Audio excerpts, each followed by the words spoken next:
Ao apreender os aparelhos, equipamentos, telefone do Luiz Pablo, a Polícia Federal descobriu que Raimundo Cotrim era a fonte sigilosa desse blogueiro. E a PF identificou que Cotrim usou os acessos que tinha na inteligência do Estado para rastrear as rotas do carro de Flávio Dino e repassar ao blogueiro. E agora, há pouco, soube-se que a Polícia Federal já tem em mãos, né, o repasse de R$100 mil, né, do Cotrim para o blogueiro. E não há negativa para esse repasse. Há uma alegação por parte do blogueiro de que esse dinheiro não tem nada a ver com o pagamento pela matéria.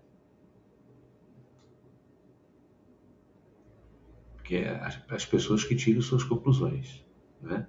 Ele não nega a transferência de Cotrim para ele de R$100 mil.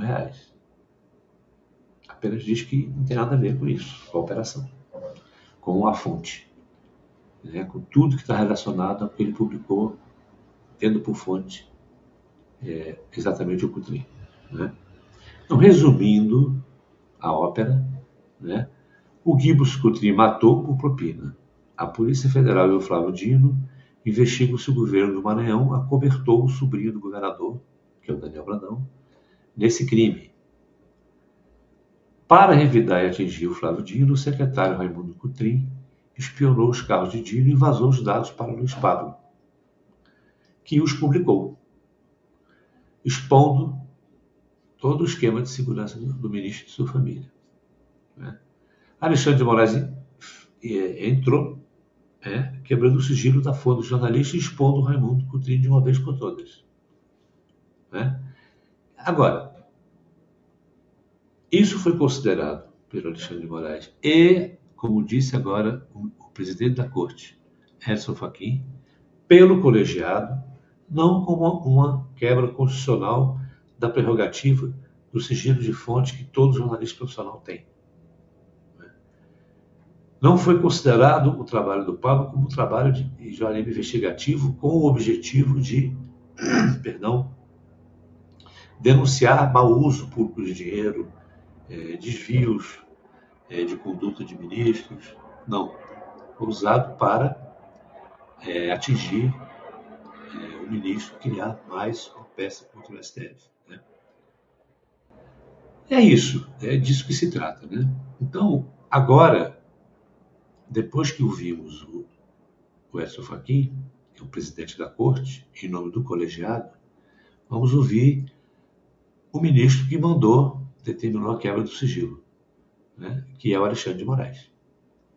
Sigilo de fonte, que é uma garantia constitucional, consagrada por essa Suprema Corte, mas que nunca se confundiu e nunca e jamais se confundirá com o escudo protetivo para a prática de atividades ilícitas. Sigilo da fonte, que é uma garantia essencial para a defesa da democracia, e não um instrumento oculto para associações criminosas praticarem impunemente diversas infrações penais.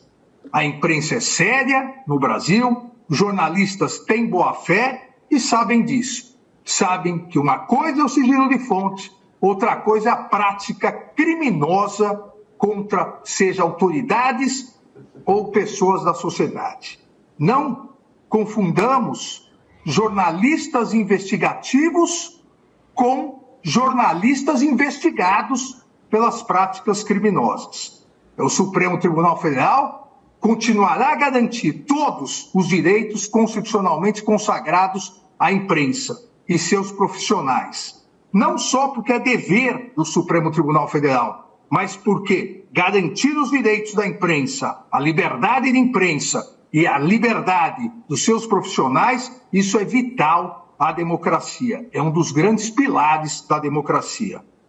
Da mesma maneira, o Supremo Tribunal Federal continuará a proteger todas as pessoas e suas famílias, inclusive ministros desse tribunal, que venham a ser ameaçados ou coagidos por associações criminosas que, travestidas de jornalismo, pratiquem diversas infrações penais mediante paga, mediante recompensa, mediante pagamento em dinheiro ou comprando ilicitamente informações obtidas criminosamente. Nenhuma garantia constitucional, inclusive o sigilo da fonte, pode ser instrumento de impunidade criminal. E como salientou também, presidente, Vossa Excelência, a colegialidade desse tribunal saberá reafirmar isso em julgamento pela primeira turma do Supremo Tribunal Federal de eventual recursos dos investigados. Obrigado, presidente. Pois é, está aí, né? E é bom também a gente ouvir o alvo principal disso tudo, que é o Flávio Dino, cujo discurso foi muito interessante, porque ele recorre à sua biografia e às ações do judiciário brasileiro no tempo da ditadura, para dizer que, para criticar essa ação, é preciso seriam preciso pessoas com legitimidade para tal. Vamos ouvir o Dino aí.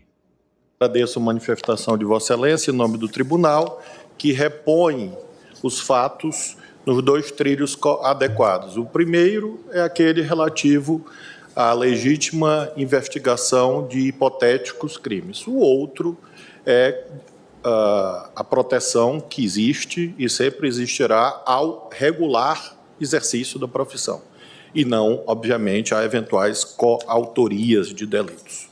Mas, claro que, como Vossa Excelência disse, o colegiado irá se pronunciar, mas, com certeza, com zelo, a nossa jurisprudência, diria, até quase centenária de proteção à liberdade de imprensa. Nas trevas da ditadura militar, uma das causas para a abjeta cassação de 3 integrantes desse colegiado foram exatamente decisões a favor da liberdade de imprensa, registra a história da Corte, sobretudo entre os anos de 65 e 68, quando a escuridão se tornou ainda mais densa com a edição do ato institucional número 5, em 13 de dezembro de 68. Então, poucos podem dar lições ao Supremo sobre liberdade de imprensa à vista dessa tradicional linha jurisprudencial do qual Vossa Excelência e eu e todos os colegas somos guardiões. Experiência de agradecimento, sobretudo pela minha família, que nada tem com o exercício das funções públicas e por isso deve ser respeitada e preservada, coisa que alguns parecem esquecer.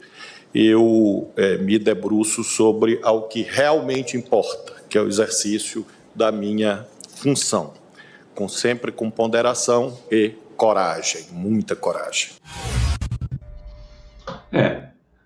Por isso que eu acho que se trata do seguinte: você tem um envolvimento de um blogueiro num crime concreto. Está lá o dinheiro na conta, não é? Acredite quem quiser que foi um empréstimo. O TRI emprestou para ele no momento, uma coincidência enorme, né?